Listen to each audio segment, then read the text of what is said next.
Hare Krishna. So 16వ అధ్యాయము చిత్రకేతువు సంకర్షణ భగవానుని దర్శించుట అనేటువంటి అధ్యాయం అన్నమాట. శుభరత్న మాతాజీ మీరు 1-2 పారాగ్రాఫ్లు చదవండి. లక్ష్మీ శ్రీనివాసులు మాతాజీ మీరు 3వ పారాగ్రాఫ్ చదవండి. తర్వాత లక్ష్మీ నాగేశ్వరి మాతాజీ 4-5 పారాగ్రాఫ్లు చదవండి. హరే కృష్ణ. చిత్రకేతువు తన మృత పుత్రునితో సంభాషించగలిగి అతని వలన జీవిత సత్యము నెరుగుట ఈ అధ్యాయము తెలుపబడినది.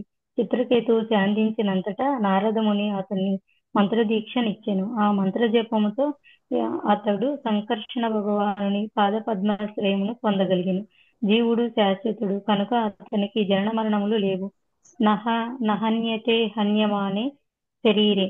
కర్మఫలమును అనుసరించి అతడు పక్షులు, పశువులు, వృక్షములు, మానవులు, దేవతలు మున్నగు నానా రకములైన జీవజాతులలో జన్మించుచు పలు దేహములలో కొట్టుమిట్టాడుచుండును. ఏదో కొంత సమయమున వరకు అతడు మిథ్యా సంబంధమును పుత్రుడు లేదా తండ్రి దేహము పొందుచుండును.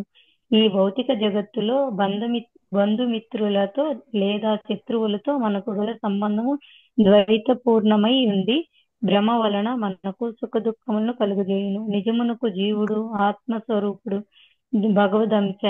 ఈ ద్వైత ప్రపంచంలోని బంధములతో అతనికి ఎట్టి సంబంధము లేదు కనుక తన మృతపుత్రుని కొరకై శోకింపవలదని చిత్రకేతువునకు నారదమును ఉపదేశించెను. హరే కృష్ణ. హరే కృష్ణ ప్రభుజీ దండవత్ ప్రణామాలు. తమ మృతపుత్రుని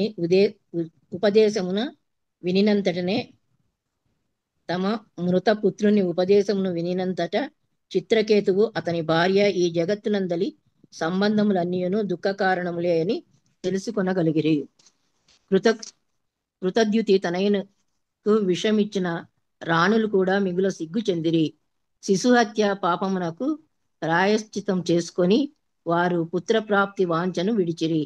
పిమ్మట నారదముని చతుర్వ్యూహాత్మకుడగు నారాయణుని స్తుతించి సృష్టి స్థితి లయకారకుడు మరియు ప్రకృతికి ప్రభువైన దేవదేవుని గూర్చి చిత్రకేతువునకు బోధించెను.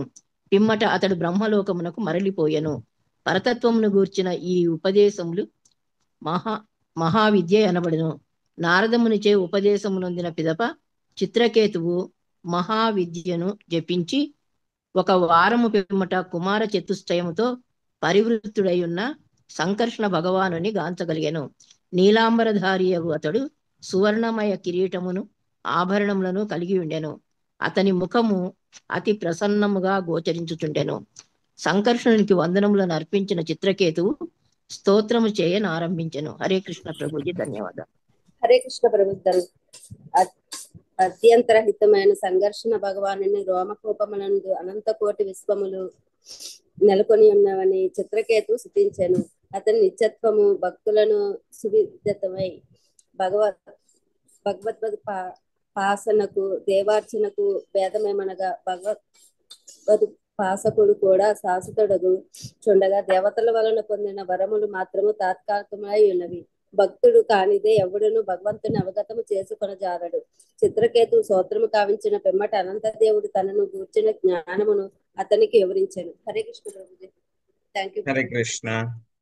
శ్రీ బాదారాయణుర్వాచ అత దేవా ఋషిరాజన్ సంపరేతన్ నృపాత్మజం దర్శయిత్వేతి హోవాచ జ్ఞాతి నామనుశోచతాం. శ్రీనారదం వాచ జీవాత్మన్ పశ్య భద్రంతే మాతరం పితరం చ తే సుహృదో బాంధవస్థాప్తా శుచాత్వత్కృతయా భృశం కలేవరం స్వమావిశ్య శేషమాయుఃసుహృద్వతః భుంక్ష్వా భోగాన్ పితృపత్తా నధిష్ఠితా నృపాసనం. భారతి మాతజీ 1-2-3 శ్లోకాల అనువాదం చదవండి. హరే కృష్ణ మాతాజీ ప్రభుజీ ధన్యవాద. శ్రీ సుఖదేవ గోస్వామి పలికెను. పరీక్ష మహారాజా శోకతప్తులై ఉన్న బంధువుల ఎదుటకు నారద ముని తన యోగ బలముచ్చే మృతువృత్తుని రప్పించి ఇట్లు పలికెను. శ్రీ నారద ముని పలికెను, ఓ జీవుడా, నీకు శుభమగు గాక.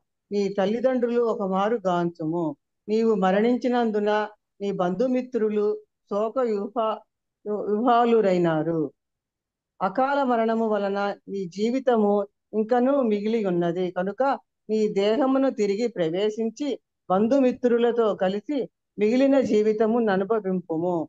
నీ తండ్రి ఒసగడి రాజ్య సింహాసనమును భోగములను స్వీకరింపము. హరే కృష్ణ ప్రభుజీ. హరే కృష్ణ. ధన్యవాదాలు. జీవం వాచా కస్మిన్ జన్మన్యమి మహ్యం పితరో మాతరో భవన్ కర్మ బింబ్రామ్యణస్య దేవతిర్జ్ఞుషోనిషు. సుశీల మాతాజీ మీరు అనువాదం చదవండి. రాధమ్మ మాతాజీ భాష్యం మొదటి పారాగ్రాఫ్ చదవండి. గీతా కుశల్ మాతాజీ భాష్యం రెండో పారాగ్రాఫ్ చదవండి. హరే కృష్ణ ప్రభుజీ. నారద ముని యోగ బలముచే మృత శరీరమున కొలది సమయముకై ప్రవేశించిన జీవాత్మ ఆ ముని వాక్కునకు బదులుగా ఇట్లు పలికెను, కర్మ ఫలానుసారము నేను ఒక దేహము నుండి ఇంకొక దేహమునకు మారుచు దేవ పశు వృక్ష నర యోనులలో సంచరించుచుందును. ఏ జన్మలో వీరు నాకు తల్లిదండ్రులు? నిజముగా ఎవరును నాకు తల్లిదండ్రులు కారు. కనుక ఈ ఇరుగురిని నేను ఇట్లు తల్లిదండ్రులుగా భావింపగలను. హరే కృష్ణ ప్రభుజీ. ధన్యవాద ప్రణామం. భాష్యంపై శ్రీల ప్రభుపాదులకు జీ. పంచభూతములు పృథ్వీ, జలము, అగ్ని, వాయువు, ఆకాశం చేతను మూడు సూక్ష్మ తత్వముల మనస్సు, బుద్ధి, అహంకారం చేతను తయారైనటి యంత్రం వంటి దేహంలో జీవుడు ప్రవేశించని ఇచ్చట స్పష్టపడినది. భగవద్గీత ఎందు ధ్రువపడబడినట్లు ఉన్నత న్యూన ప్రకృతులను రెండు అంశములు కలవు. అవి రెండును భగవంతునికి చెందినవే. కర్మ ఫలానుసారము జీవుడు నానా రకములకు దేహములలోనికి బలవంతంగా నెట్టబడు. హరే కృష్ణ. Thank you Prabhuji. హరే కృష్ణ ప్రభుజీ. ప్రకృతి నియమానుసారము ఆ జీవుడు చిత్రకేతువు కృతద్యుతి దంపతులచే తయారు చేయబడిన దేహంలో ప్రవేశించి రాజపుత్రుడు కావలసి ఉండును. కానీ నిజమునకు అతడు వారి పుత్రుడు కాడు. అతడు భగవంతుని సంతానమే. కానీ అతడు భౌతిక జగత్తును భోగింప గోరినందున నానా యోనుల్లో ప్రవేశించడే అవకాశమును భగవంతుడు ఒసగినాడు. తల్లిదండ్రుల నుండి తాను పొందినట్టి భౌతిక దేహంతో జీవునికి నిజమైన సంబంధం లేనేలేదు. అతడు భగవదంశ అయినప్పటికీ నానా దేహముల్లో పరిభ్రమించుటకు అనుమతింపబడినాడు. తల్లిదండ్రులచే తయారు చేయబడిన దేహమునకు ఆ నామమాత్ర తల్లిదండ్రులకు వాస్తవమునకు ఎటువంటి సంబంధం లేదు. కనుకనే చిత్రకేతువును అతని రాణిని తన తల్లిదండ్రులుగా అంగీకరించుటకు జీవుడు నిర్మోహమాటంగా నిరాకరించును. హరే కృష్ణ. హరే కృష్ణ. బంధు జ్ఞాత్వరి మధ్యస్థ మిత్రోదాసీన విద్విషః సర్వ ఏవ హి సర్వేషాం భవంతి క్రమశోమిదాః. భవాని మాతాజీ మీరు అనువాదం చదవండి. తర్వాత భాష్యము ప్రభావతి మాత చదవండి. హరే కృష్ణ ప్రభుజీ. ప్రణామాలు. నది వలె సాగుచు జీవుని గొనిపోయేడు ఈ భౌతిక జగత్తునందు జనులు కాలక్రమమున బంధువులు, మిత్రులు, శత్రువులు అగుచుండిరి. వారు మధ్యస్థులుగా, మధ్యవర్తులుగా, ఒకరినొకరు పట్టించుకొనని వారుగా ఇంకను ఎన్నియో సంబంధములలో పనిచేయుచుందురు. ఇన్ని వ్యవహారములు జరుగుచున్నప్పటికీ ఎవ్వడును శాశ్వతమైన సంబంధమును కలిగి ఉండజాలడు. హరే కృష్ణ. Thank you Prabhuji. హరే కృష్ణ ప్రభుజీ. ఈ రోజు స్నేహితునిగా ఉన్నవాడు మర్నాడు శత్రువుగా తయారొకట ఈ భౌతిక జగత్తులో మన అనుభవంలోనిదే. మన అనుభవంలోనిదే. మిత్రులు, శత్రువులు, ఇంటివారు, బయటవారు అనేది మన సంబంధములు వివిధ వ్యవహారముల వలన కలిగినవే అయి ఉన్నవి. చిత్రకేతువు తన మృతపుత్రునికై శోకించుచున్నాడు. కానీ ఆ పరిస్థితిని అతడు వేరొక విధముగాను ఆలోచింపవచ్చును. అనగా గత జన్మమున ఈ జీవుడు నా శత్రువై ఉండవచ్చును.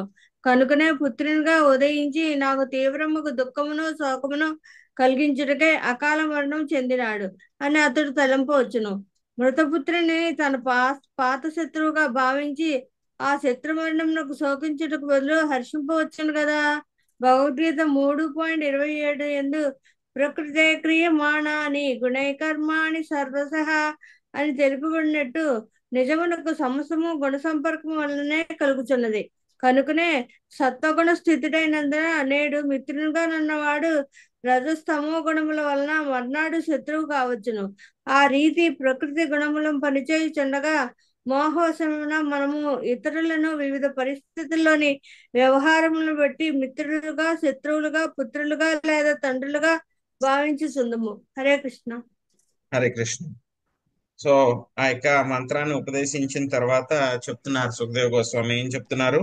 సో అక్కడ ఉన్నటువంటి బంధువుల ముందు ఏం చేశారంట నారదముని, ఆ యొక్క చనిపోయినటువంటి చిన్న పిల్లవాడు ఎవరైతే ఉన్నారో అతని ఆ యొక్క ఆత్మని మళ్ళీ ఆ యొక్క శరీరంలోకి తన యొక్క యోగ బలంతో ప్రవేశించి పెట్టగలిగారు అనమాట. సో అప్పుడు నారదముని అంటారనమాట ఆ పిల్లవాడితోటి, ఓ జీవుడా, నీకు మంచి జరుగుగాక, నీ తల్లిదండ్రులను ఒకసారి చూడు, వాళ్ళు నువ్వు చనిపోయావని చెప్పేసి ఎంతలాగా బాధపడుతున్నారో చూడు నీ యొక్క బంధుమిత్రులు అందరూ కూడాను. సో యొక్క నీకు ఇంకా జీవితం చాలా ఉంది. సో కాబట్టి ఈ శరీరంలో నువ్వు ప్రవేశించి మీ యొక్క బంధుమిత్రులందరితో కూడా నువ్వేం చేయాలి, మిగతా జీవితాన్ని అనుభవించు. అలాగే నీ తండ్రి తర్వాత నువ్వే సింహాసనాన్ని అధిష్ఠించవలసినటువంటి వాడవు. సో నువ్వు సింహాసనాన్ని అధిష్ఠించి భోగాలన్నీ కూడా నువ్వు అనుభవించు అని చెప్పారనమాట నారదముని ఆ పిల్లవాడికి చెప్పారు. అప్పుడు ఆ జీవుడు అనమాట, జీవుడు ఆ శరీరంలో ఉంటాడు కదా పిల్లవాడి కింద, ఆయన మాట్లాడుతున్నారు అనమాట. సో చిత్రకేతుకి ఇప్పుడు దాకా చెప్పినటువంటి విషయాలు ఒక ఎత్తు, ఇప్పుడు పిల్లవాడు మాట్లాడేటువంటి విషయాలు ఒక ఎత్తు అనమాట. సో ఏమవుతుందంటే కనుక మైండ్ బాగ్లింగ్ అంటారు కదా. సో మొత్తం అంతా కూడా మూలాలన్నీ కూడా కదిలిపోతాయి అన్నమాట ఇప్పుడు ఆ పిల్లవాడు చెప్పేటువంటి విషయాలు. సో యాక్చువల్గా ఏంటంటే మనకు కూడా సో ఇంత చదివినా, ఇంత నేర్చుకున్నా, ఇంత భక్తి చేస్తున్నా ఇంకా మనకి యొక్క దేహాత్మ భావన అనేటువంటి పోదన్నమాట. సో కాబట్టి ఇప్పుడు ఆ జీవాత్మ యొక్క స్థితి ఏమిటి, ఇంతకుముందు చనిపోయిన వాడు శరీరాన్ని వదిలిపెట్టి వెళ్ళిపోయాడు. సో మళ్ళీ ఆ యొక్క జీవాత్మని మళ్ళీ ఆ యొక్క శరీరంలోకి నారదముని రప్పించారు. అంటే ఆ పిల్లవాడు మాట్లాడేది ఇప్పుడు ఏ స్థాయిలో మాట్లాడుతున్నాడు, ఇంతకు ముందు ఉన్నటువంటి పిల్లవాడలాగా మాట్లాడట్లేదు, ఇంతకు ముందు ఉన్నటువంటి బద్ధ జీవుడిలాగా మాట్లాడట్లేదు. ఇప్పుడు ఎలా మాట్లాడుతున్నాడు ఆ పిల్లవాడు, ఆత్మస్థాయిలో మాట్లాడుతున్నాడు. ఆత్మ ఏ విధంగా అయితే కనుక ఒక శరీరాన్ని వదిలిపెట్టి ఇంకొక శరీరానికి వెళ్తున్నప్పుడు దాని యొక్క స్థాయి ఎలా ఉంటుందో ఆ స్థాయిలో ఉన్నాడు అనమాట. ఆ స్థాయిలో ఆ యొక్క పిల్లవాడు మాట్లాడుతున్నారనమాట. సో కాబట్టి ఆ యొక్క జీవాత్మ దానికి సమాధానం ఇస్తున్నాడు అనమాట. ఏం చెప్తున్నారు, మొట్టమొదటి ఆయన ఏం చెప్పాడు, కర్మ ఫలానుసారము ఒక దేహం నుంచి ఇంకొక దేహానికి మారుచు రకరకాల యోనులలో నేను సంచరిస్తూ ఉంటాను. మొట్టమొదటిది నా యొక్క కర్మ ఫలం ప్రకారం నేను ఇప్పుడు అదే ఫ్రెష్ గా కదా ఈ శరీరాన్ని వదిలిపెట్టాడు, మళ్ళీ ఏదో వేరే శరీరంలోకి వెళ్ళాడో లేదో మళ్ళీ అదే శరీరంలోకి మళ్ళీ వెనక్కి రప్పించబడ్డాడు. కాబట్టి ఆ స్థాయిలోనే ఉన్నాడు. అందుకనే ఏమన్నాడు ఆయన ఫస్ట్ చెప్పిన సెంటెన్స్, కర్మఫలం ప్రకారం నేను రకరకాల శరీరాల్లో తిరుగుతూ ఉంటాను. మళ్ళీ తర్వాత ప్రశ్న ఏమిటి, మీ తల్లిదండ్రులను చూడు ఒకసారి అని అన్నాడు. సో దానికి ఆయన సమాధానం ఏం చెప్తారు, ఏ జన్మలో వీళ్ళు నాకు తల్లిదండ్రులు, ఏ జన్మలో తల్లిదండ్రులు నాకు చెప్పాలంటే కనుక ఎవరు కూడా తల్లిదండ్రులే లేరు.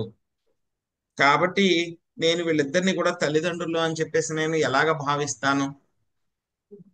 ఒక పక్కన చిత్రకేతు వాళ్ళ భార్య కృతజ్ఞతి ఇద్దరు ఏడుస్తున్నారు అక్కడ. ఇప్పుడు పిల్లవాడు లేచాడని చెప్పి ఆనందపడ్డారు. కానీ ఏమైంది, వెంటనే ఆ పిల్లవాడు ఇలా చెప్తున్నాడు అనమాట, వీళ్ళు నాకు తల్లిదండ్రులు ఏంటి, అసలు నాకు తల్లిదండ్రులు ఎవరు లేరు, ఏ జన్మలో వీళ్ళు నాకు తల్లిదండ్రులు. సో నేను తల్లిదండ్రులు అని చెప్పి ఎలా భావించను నేను, ఎందుకంటే నేను ఎన్నో జన్మలు తీసుకుంటూ ఉంటా, ప్రతి జన్మలో కూడా నాకు ఒక సెట్ ఆఫ్ పేరెంట్స్ ఉంటారు, ఒక తల్లిదండ్రులు ఇద్దరు ఉంటారు. కాబట్టి ఏ జన్మలో తల్లిదండ్రులు వీళ్ళు నాకు అని చెప్పని అడుగుతూ ఉన్నారు అన్నమాట. సో దానికి ప్రభుపాద్ గారు భాష్యంలో చెప్తున్నారు అనమాట. దీని యొక్క అర్థం ఏమిటి అంటే కనుక మనకి భగవద్గీతలో వస్తుంది, భ్రమయ యంత్రరూఢ అని మాయయా. సో జీవుడు ఏం చేస్తూ ఉన్నాడు, యొక్క మాయ చేత తయారు చేయబడినటువంటి యంత్రము ఏదైతే ఉందో ఆ యొక్క యంత్రాన్ని అధిరోహించి మొత్తం యొక్క భౌతిక ప్రపంచంలో తిరుగుతూ ఉన్నాడు. ఒక్కొక్కసారి ఒక్కొక్క యంత్రాన్ని వాడుతూ ఉంటాడు, ఒక్కొక్కసారి ఒక్కొక్క యంత్రానికి వాడుతూ ఉంటారు. ఎలా అయితే కనుక మనం ఒక ప్రదేశం నుంచి ఇంకో ప్రదేశానికి వెళ్ళాలనుకోండి, సో అక్కడ వెళ్ళడానికి కార్లు ఫ్రీ. ఏ కార్ అయినా సరే మనం సెలెక్ట్ చేసుకోవచ్చు. సో మెనీ కార్స్ ఉన్నాయి. సో ఒకసారి ఏం చేస్తాం, మనం బాగా మంచి కార్ ఒకటి సెలెక్ట్ చేసుకుని దాన్ని ఎక్కి కొంత దూరం వెళ్తాం. మళ్ళీ నాకు ఆ కారు నచ్చలేదంటే కనుక మళ్ళీ ఆ కారు అక్కడ వదిలిపెట్టేసి మళ్ళీ ఇంకో కారు, నాకు వేరే కారు కావాలి అని అనుకుంటే కనుక వెంటనే ఆ కారు వచ్చేస్తుంది అక్కడికి. మళ్ళీ ఆ కారు ఎక్కి మళ్ళీ కొంచెం దూరం వెళ్తాం. ఈ కారు కూడా బాగాలేదు, ఇందులో ఏసీ సరిగ్గా పనిచేయట్లేదు అని చెప్పి మళ్ళీ నాకు వేరే కారు కావాలి, ఓపెన్ టాప్ ఉన్న కారు కావాలి అంటే మళ్ళీ అది కూడా బయటికి దిగాల అనుకుంటే మళ్ళీ ఆ కారు వచ్చేస్తుంది. సో అలాగా కార్లన్నీ కూడా ఎక్కి మనం తిరుగుతూ తిరుగుతూ తిరుగుతూ ఉన్నాం అన్నమాట. అంటే జీవుడు కూడా ఏం చేస్తున్నాడు, మొత్తం ఈ యొక్క ప్రకృతి 84 లక్షల శరీరాలు, యంత్రాలు, మిషన్లు, కార్లు తయారు చేసి పెట్టింది. ఎప్పుడు ఏ మిషన్ కావాలంటే కనుక ఆ మిషన్ వచ్చేస్తుంది మనకి, ఏ మిషన్ కావాలంటే.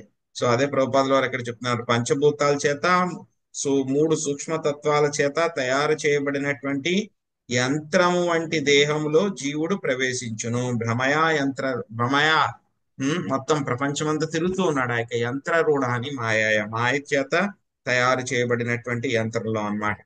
ఆ యంత్రాలు కూడా ఎలా దొరుకుతాయి, మన యొక్క కర్మలను బట్టి ఆ యొక్క యంత్రాలు దొరుకుతాయి. సో మనకి కర్మ బాగా ఉంటే కనుక మంచి యంత్రం దొరుకుతుంది, చాలా అందంగా ఉన్న కారు దొరుకుతుంది.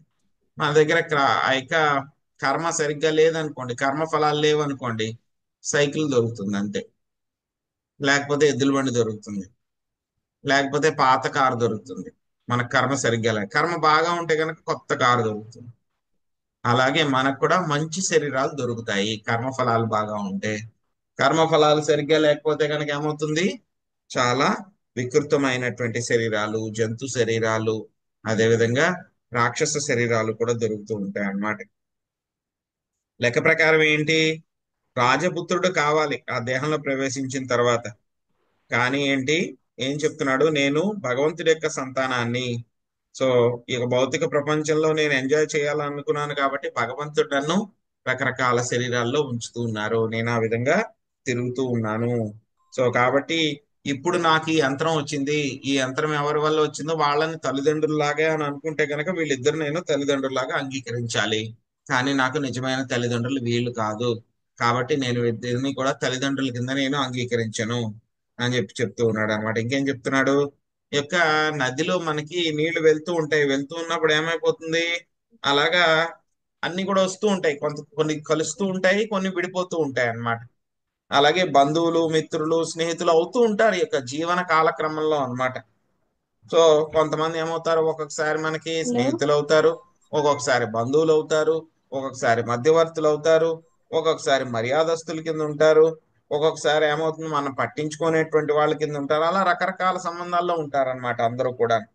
కానీ ఎవరితో ఎవరికి కూడా శాశ్వతమైనటువంటి సంబంధం ఏమీ లేదు. మనం చూస్తాం భౌతిక ప్రపంచంలో, ఈ రోజు మనకి చాలా క్లోజ్ ఫ్రెండ్ అని అనుకుంటాం, రేపొద్దున వాడే మనకి మన పక్కన ఉండి మనకి ఏదో ఇబ్బందులు కలిగించి ఉండవచ్చు, మన ధనాన్ని హరించవచ్చు, లేకపోతే మన బిజినెస్ నాశనం చేయవచ్చు. సో ఏమైపోతాడు వాడు, వెంటనే ఒక ఓవర్ నైట్ లో కావాలంటే క్లోజ్ ఫ్రెండ్ అయిన వాడు పరమ శత్రువు అయిపోతాడు, క్లోజ్ ఫ్రెండ్ అయిన వాడు కూడా పరమ శత్రువు అయిపోతాడు. సో ఇంకా మనకి చెప్తారనమాట. సో మన యొక్క కర్మ రూపంగానే మనకి ఏమవుతారు, సంతానము, పిల్లలు, భార్య, వీళ్ళందరూ కూడా దొరుకుతూ ఉంటారు. ఆ యొక్క రుణం మనకి వాళ్ళతో పాటు ఎంతసేపు ఉంటే కనుక అంతసేపు మనం వాళ్ళతో సంబంధం ఉంటాం, వాళ్ళ అసోసియేషన్ లో ఉంటాం. ఆ యొక్క రుణం పూర్తయిన వెంటనే ఏమవుతుంది, మనము వాళ్ళ యొక్క అసోసియేషన్ నుంచి దూరంగా వెళ్ళిపోతాం అన్నమాట. సో ఇంతకు ముందు మనకి శత్రువు అయి ఉండొచ్చు, మళ్ళీ తర్వాత వాడే మనకి చాలా మిత్రుడు అయిపోవచ్చు, చెప్పలేం మనం. సో ఆ విధంగా మనం ఇంకా ప్రకృతి గుణాలన్నీ కూడా పనిచేస్తూ ఉన్నాయి. సో అవన్నీ కూడా ఏమవుతుంది, సేమ్ పర్సన్ మనం ఒక్కొక్కసారి ఫ్రెండ్ అనుకుంటాము, మళ్ళీ ఒక్కొక్కసారి శత్రువు అయిపోతాడు, మళ్ళీ కొన్ని రోజుల తర్వాత మళ్ళీ ఫ్రెండ్ అయిపోవచ్చు, మనం చెప్పలేము. అవన్నీ కూడా ప్రకృతి త్రిగుణాల యొక్క ప్రభావంలో మన యొక్క మానసిక కల్పనలతోటి అవన్నీ కూడా జరుగుతూ ఉంటాయి అని చెప్పి చెప్తున్నారు అన్నమాట. సో తర్వాత మనము రేపు కంటిన్యూ చేద్దాము. హరే కృష్ణ. ఎవరికైనా ప్రశ్నలు ఉన్నాయి? ప్రభుజీ, అప్పుడు ఆ ఆత్మ వచ్చి ముక్తి పొందలేదు, అలా ఇంకో దేహం కోసం ఎదురు చూస్తుంది అనమాట.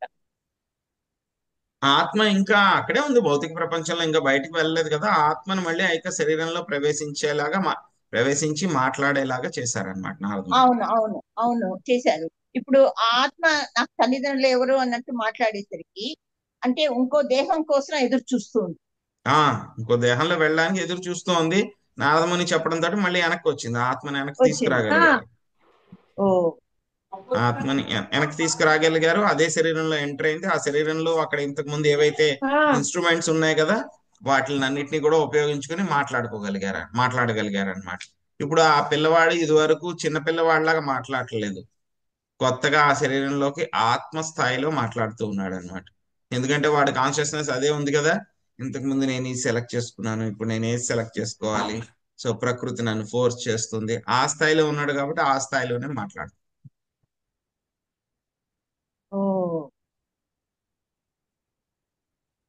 అప్పుడు ఆత్మ బయటకు వచ్చినప్పుడు మాత్రం ఆత్మకి మంచి ఇవి అన్ని తెలుస్తుంది అనమాట. అప్పుడు అలాగా ప్రభుజీ అందరికీ కూడా తెలుస్తుందని ఏమీ లేదు, అక్కడ నారదముని యొక్క యోగ శక్తి వలన ఆ స్థాయిలో మాట్లాడగలిగారు అనమాట.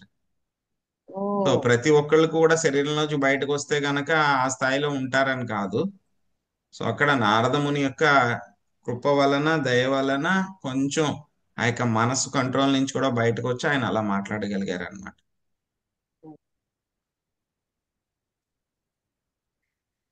హరే కృష్ణ. సో మళ్ళీ రేపు కలుసుకుందాము. హరే కృష్ణ ప్రభుజీ. అంటే ఆత్మకి ఇవన్నీ తెలిసి ఉన్నట్లయితే అంటే మళ్ళీ మానవ శరీరం తీసుకుంటే కంపల్సరీ అంటే అంటే కంపల్సరీ అదే వైష్ణవ కృష్ణ భక్తుడు అవుతాడు ఆత్మ కనుక. అంటే ఇవన్నీ తెలిసి ఉన్నట్లయితే ఇప్పుడు ఎస్, ఆత్మ స్థాయిలో ఆలోచిస్తే కనుక ఖచ్చితంగా భక్తి చేసి దీని నుంచి ఎలా బయటపడాలి అని ఆలోచిస్తాడని.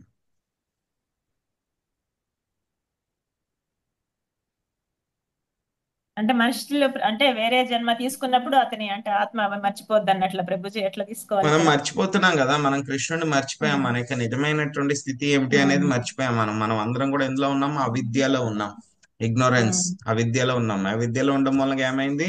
మనం మర్చిపోయాం కృష్ణుడికి మనకి మధ్యలో ఉన్నటువంటి సంబంధం ఏమిటి అనేటువంటిది మర్చిపోయాం మనం.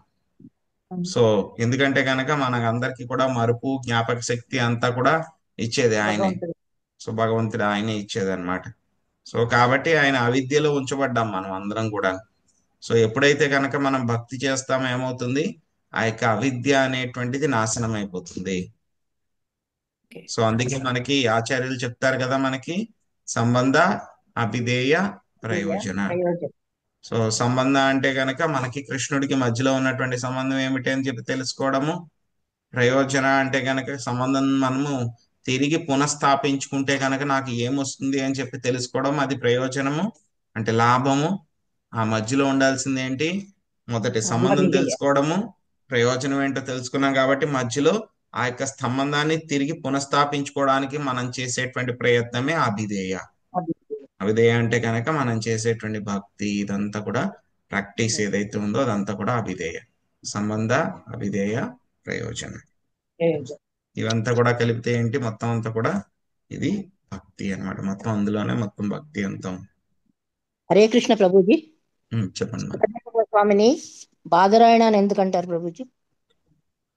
సో ఈయనకి పేరు అనమాట, వ్యాసదేవుడికి బాధారాయణ అని పేరు. సో అందుకని ఆయన అలా అంటారు మాతాజీ. బాధారాయణ నిర్వాచ అని చాలా సార్లు వస్తుంది. అంటే ఆయనకి ఏదైనా పేరు ఉందా అని అడుగుతున్నాను. అది తెలియదు మాతాజీ, ఎగ్జాక్ట్ గా పేరుకి ఏంటి రీజన్ అని తెలియదు మాతాజీ. హరే కృష్ణ ప్రభుజీ. హరే కృష్ణ. బద్రీనారాయణ, బాధనారాయణ తెలియదు మాతాజీ. తెలియకుండా నేను కన్కాక్ట్ చేయాలని అనుకోవట్లేదు. మేబీ తెలుసుకుంటే ఏమన్నా చెప్తాను. హరే కృష్ణ. హరే కృష్ణ. వాంఛా కల్పతరుభ్యశ్చ కృపా సింధుభ్యేవ చ పతితానాం పావనేభ్యో వైష్ణవేభ్యో నమో నమః. అనంత కోటి వైష్ణవ వృందకి, శ్రీల ప్రభుపాదికి, నితాయ్ గౌర ప్రేమానందే. హరి హరి హరే కృష్ణ. హరే కృష్ణ.